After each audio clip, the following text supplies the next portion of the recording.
ओम शांति। आज 9 मई 2025 की बाबा की साकार मुरली है। मुरली के महावाक्य हैं, मीठे बच्चे, तुम्हें नशा रहना चाहिए कि जिस शिव की सभी पूजा करते हैं वह अभी हमारा बाप बना है। हम उनके सम्मुख बैठे हैं। प्रश्न है, मनुष्य भगवान से क्षमा क्यों मांगते हैं? क्या उन्हें क्षमा मिलती है? उत्तर है, मनुष्य समझते हैं हमने जो पाप कर्म किए हैं उसकी सजा भगवान धर्मराज से दिलाएंगे, इसलिए क्षमा मांगते हैं। लेकिन उन्हें अपने कर्मों की सजा कर्म भोग के रूप में भोगनी ही पड़ती। भगवान उन्हें कोई दवाई नहीं देता। गर्भ जेल में भी सजाएं भोगनी है। साक्षात्कार होता है कि तुमने यह किया है, ईश्वरीय डायरेक्शन पर नहीं चले हो, इसलिए यह सजा है। गीत है, तूने रात गवाई। ओम शांति। यह किसने कहा? रूहानी बाप ने कहा। वह है ऊंचे ते ऊंच, सभी मनुष्यों से भी, सभी आत्माओं से भी ऊंच। सब में आत्मा ही है ना। शरीर तो पाड़ बजाने के लिए मिला है। अभी तुम देखते हो सन्यासियों आदि के शरीर का भी कितना मान होता है। अपने गुरुओं आदि की कितनी महिमा करते हैं। यह बेहद का बाप तो गुप्त है। तुम बच्चे समझते हो शिव बाबा ऊंचते ऊंच हैं, उनसे ऊंच कोई है नहीं। धर्मराज भी उनके साथ हैं, क्योंकि भक्ति मार्ग में क्षमा मांगते हैं। हे भगवान, क्षमा करना। अब भगवान क्या करेंगे? यह गवर्नमेंट तो जेल में डालेगी, वह धर्मराज गर्भ जेल में दंड देते हैं। भोगना भी भोगनी पड़ती हैं, जिसको कर्म भोग कहा जाता है। अभी तुम जानते हो कर्म भोग कौन भोगते हैं, क्या होता है। कहते हैं, हे प्रभु क्षमा करो, दुख हरो, सुख दो। अब भगवान कोई दवाई करते हैं क्या? वह तो कुछ कर न सके, तब भगवान को क्यों कहते हैं? क्योंकि भगवान के साथ फिर धर्मराज भी हैं। पूरा काम करने से जरूर भोगना पड़ता है। गर्भ जेल में सजा भी मिलती है। साक्षात्कार सब होते हैं, बिगर साक्षात्कार सजा नहीं मिलती। गर्भ जेल में तो कोई दवाई आदि नहीं है, वहाँ सजा भोगनी पड़ती है। जब दुखी होते हैं तब कहते हैं, भगवान इस जेल से निकालो। अभी तुम बच्चे किसके सामने बैठे हो? ऊंचते ऊंच बाप हैं, परंतु है गुप्त, और सभी के तो शरीर देखने में आते हैं। यहाँ शिव बाबा को तो अपना हाथ पाँव आदि है नहीं, फूल आदि भी कौन लेंगे?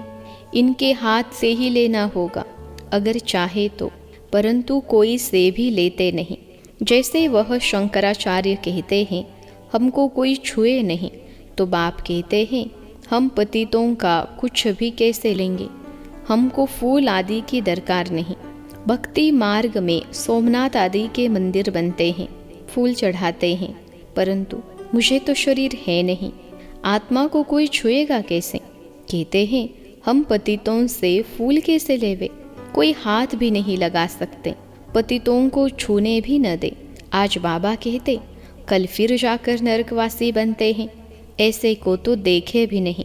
बाप कहते हैं, मैं तो ऊंचते ऊंच हूँ। इन सब सन्यासियों आदि का भी ड्रामा अनुसार उद्धार करना है। मुझे कोई जानता ही नहीं। शिव की पूजा करते हैं, परंतु उनको जानते थोड़े ही है कि यह गीता का भगवान है और यहाँ आकर ज्ञान देते हैं। गीता में श्री कृष्ण का नाम डाल दिया है। श्री कृष्ण ने ज्ञान दिया, बाकी शिव क्या करते होंगे? तो मनुष्य समझते हैं वह आते ही नहीं। अरे पतित पावन श्री कृष्ण को थोड़े ही कहेंगे, पतित पावन तो मुझे कहते हैं ना। तुम्हारे में भी कोई थोड़े हैं जो इतना रिगार्ड रख सकते हैं। रहते कितना साधारण है, समझाते भी हैं। मैं इन साधु आदि सबका बाप हूँ। जो भी शंकराचार्य आदि हैं, इन सब की आत्माओं का मैं बाप हूँ। शरीरों के बाप जो है वह तो है ही, मैं हूँ सभी आत्माओं का बाप। मेरी सब पूजा करते हैं। अभी वह यहाँ सम्मुख बैठे हैं, परंतु अभी समझते थोड़े ही हैं कि हम किसके सामने बैठे हैं। आत्माएं जन्म जन्मांतर से देह अभिमान पर हिरी हुई है, इसलिए बाप को याद नहीं कर सकते। देह को ही देखते हैं। देही अभिमानी हो तो उस बाप को याद करें और बाप की श्रीमत पर चले। बाप कहते हैं मुझे जानने के लिए सब पुरुषार्थी हैं, अंत में पूरे देही अभिमानी बनने वाले ही पास होंगे, बाकी सब में ज़रा ज़रा देह अभिमान रहेगा। बाप तो है गुप्त, उनको कुछ भी दे नहीं सकते। बच्चियाँ शिव के मंदिर में भी जाकर समझा सकते हैं। कुमारियों ने ही शिव बाबा का परिचय दिया है तो कुमार कुमारियाँ दोनों ज़रूर। कुमारों ने भी परिचय दिया होगा।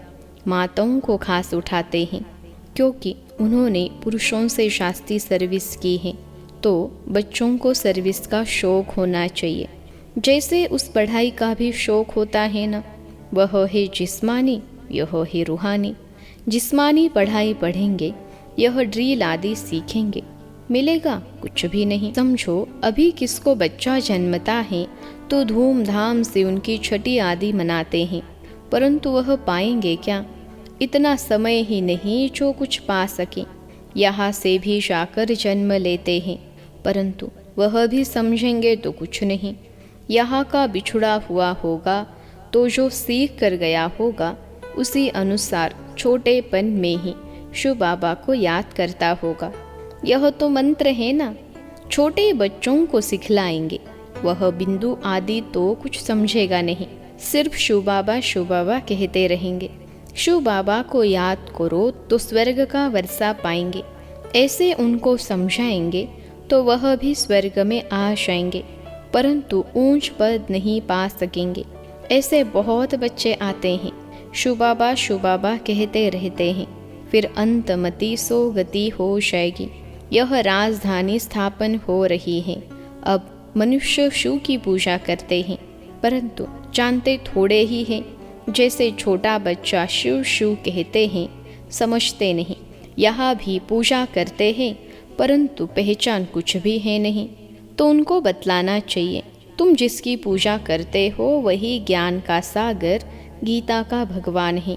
वह हमको पढ़ा रहे हैं। इस दुनिया में और कोई मनुष्य नहीं जो कह सके कि शिव बाबा हमको राजयोग पढ़ा रहे हैं।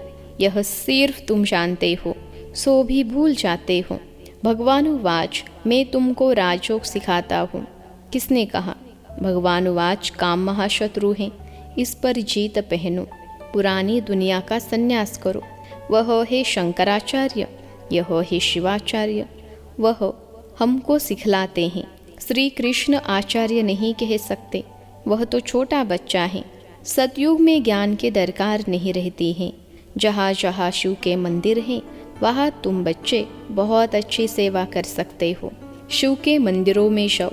माताओं का जाना अच्छा है, कन्याएं जाए तो उससे अच्छा। अभी तो हमको बाबा से राज्य भाग्य लेना है। बाप हमको पढ़ाते हैं, फिर हम महाराजा महारानी बनेंगे। ऊंचते ऊंच बाप ही हैं, ऐसी शिक्षा कोई मनुष्य दे न सके। यह है ही कलयुग। सतयुग में था इनका राज्य। यह राजा रानी कैसे बने? किसने राजयोग सिखलाया? जो सतयुग के मालिक बने। जिसकी तुम पूजा करते हो वह हमको पढ़ाकर सतयुग का मालिक बनाते हैं। ब्रह्मा द्वारा स्थापना, विष्णु द्वारा पालना। पतित प्रवृत्ति मार्ग वाले ही पावन प्रवृत्ति मार्ग में जाते हैं। कहते भी हैं बाबा हम पतितों को पावन बनाओ, पावन बनाकर यह देवता बनाओ। वह है प्रवृत्ति मार्ग। निवृत्ति मार्ग वालों का गुरु बनना ही नहीं है। जो पवित्र बनते हैं उनके गुरु बन सकते हैं। ऐसे बहुत कंपेनियन भी होते हैं, विकार के लिए शादी नहीं करते हैं। तो तुम बच्चे ऐसी ऐसी सर्विस कर सकते हो। अंदर में शौक होना चाहिए। हम बाबा के सबूत बच्चे बन क्यों न जाकर सर्विस करेंगे? पुरानी दुनिया का विनाश सामने खड़ा है। अब शिव बाबा कहते हैं श्री कृष्ण तो हो न सके, वह तो एक ही बार सतयुग में होगा। दूसरे जन्म में वही फीचर्स, वही नाम थोड़े ही होगा। 84 जन्म में 84 फीचर्स। श्री कृष्ण यह ज्ञान किसको सिखला न सके? वह श्री कृष्ण कैसे यहाँ आएंगे? अभी तुम इन बातों को समझते हो। आधा कल्प अच्छे जन्म होते हैं, फिर रावण राज्य शुरू होता है। मनुष्य हुबहू जैसे जानवर मिसल बन जाते हैं। एक दो में लड़ते झगड़ते रहते हैं। तो रावण का जन्म हुआ ना, बाकी 84 लाख जन्म तो है नहीं। इतनी वैरायटी है, जन्म थोड़े ही इतने लेते हैं। तो यह बाप बेट समझाते हैं, वह है ऊंचते ऊंच भगवान, वह पढ़ाते हैं। नेक्स्ट में फिर यह भी तो है ना, नहीं पढ़ेंगे तो और किसी के पास जाकर दास दासिया बनेंगे। क्या शुभ बाबा के पास दास दासी बनेंगे? बाप तो समझाते हैं, पढ़ते नहीं हो तो जाकर सतयुग में दास दासिया बनेंगे। जो कुछ भी सर्विस नहीं करते, खाया पिया और सोया, वह क्या बनेंगे? बुद्धि में आता तो है ना क्या बनेंगे। हम तो महाराजा बनेंगे, हमारे सामने भी नहीं आएंगे, खुद भी समझते हैं ऐसे हम बनेंगे। परंतु फिर भी शर्म कहाँ है, हम अपनी उन्नति कर कुछ पा लेवे, समझते ही नहीं। तब बाबा कहते हैं, हमेशा शिव बाबा के लिए समझो। शिव बाबा का तो रिगार्ड रखना है ना, उनके साथ फिर धर्मराज भी हैं, नहीं तो धर्मराज के डंडे भी बहुत खाएंगे। कुमारियों को तो बहुत होशियार होना चाहिए, ऐसे थोड़े ही यहाँ गुना, बाहर गए तो खलास। भक्ति मार्ग की कितनी सामग्री है। अब बाप कहते हैं, विष छोड़ो, स्वर्गवासी बनो, ऐसे ऐसे स्लोगन बनाओ, बहादुर शेरनिया बनो। बेहद का बाप मिला है, फिर क्या परवाह। गवर्नमेंट धर्मों को ही नहीं मानती है तो वह फिर मनुष्य से देवता बनने कैसे आएंगे। वह कहते हैं, हम कोई भी धर्म को नहीं मानते, सबको हम एक समझते हैं, फिर लड़ते झगड़ते क्यों हैं। झूठ तो झूठ, सच की रत्ती भी नहीं। पहले पहले ईश्वर सर्वव्यापी से ही झूठ शुरू होता है। हिंदू धर्म तो कोई है नहीं, क्रिश्चियन का अपना धर्म चला आता है, वह अपने को बदलते नहीं हैं। यह एक ही धर्म है जो अपने धर्म को बदल हिंदू कह देते हैं, और फिर नाम कैसे कैसे रखते, श्री श्री फलाने। अभी श्री अर्थात श्रेष्ठ है कहा, श्रीमत भी किसी की नहीं। यह तो उन्हों की आयरन एजड मत है, उनको श्रीमत कैसे कह सकते हैं। अभी तुम कुमारियाँ खड़ी हो जाओ तो कोई को भी समझा सकती हो, परंतु योग युक्त अच्छी होशियार बच्चा चाहिए। अच्छा, मीठे मीठे सिखिलते बच्चों प्रति माता पिता बाप दादा का याद प्यार और गुड मॉर्निंग। रूहानी बाप की रूहानी बच्चों को नमस्ते। हम रूहानी बच्चों की सिखिलते रूहानी माता पिता बाप दादा को याद प्यार, गुड मॉर्निंग और नमस्ते बाबा नमस्ते। धारणा के लिए मुख्य सार, पहली पॉइंट है, अपनी उन्नति करने के लिए बाप की सर्विस में तत्पर रहना है। सिर्फ खाना पीना सोना यह पद गंवाना है। दूसरी पॉइंट है, बाप का और पढ़ाई का रिगार्ड रखना है। देही अभिमानी बनने का पूरा पूरा पुरुषार्थ करना है। बाप की शिक्षाओं को धारण कर सपूत बच्चा बनना है। आज का वरदान है, सेवा करते उपराम स्थिति में रहने वाले योग युक्त युक्ति युक्त सेवाधारी भव। सेवा करते उपराम स्थिति में रहने वाले योग युक्त युक्ति युक्त सेवाधारी भव। विश्लेषण है, जो योग युक्त युक्ति युक्त सेवाधारी है वह सेवा करते भी सदा उपराम रहते हैं। ऐसे नहीं सेवा ज़्यादा है इसलिए अशरीरी नहीं बन सकते, लेकिन याद रहे कि मेरी सेवा नहीं, बाप ने दी है तो निर्बंधन रहेंगे। ट्रस्टी हो, बंधन मुक्त हो, ऐसे प्रैक्टिस करो। अति के समय अंत की स्टेज कर्मातीत अवस्था का अभ्यास करो। जैसे बीच बीच में संकल्पों की ट्रैफिक को कंट्रोल करते हो, ऐसे अति के समय अंत की स्टेज का अनुभव करो, तब अंत के समय पास विद ऑनर बन सकेंगे।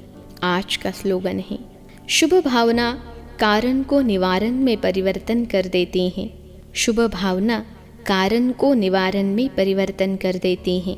अव्यक्त इशारे, रूहानी रॉयल्टी और प्यूरिटी की पर्सनैलिटी धारण करो।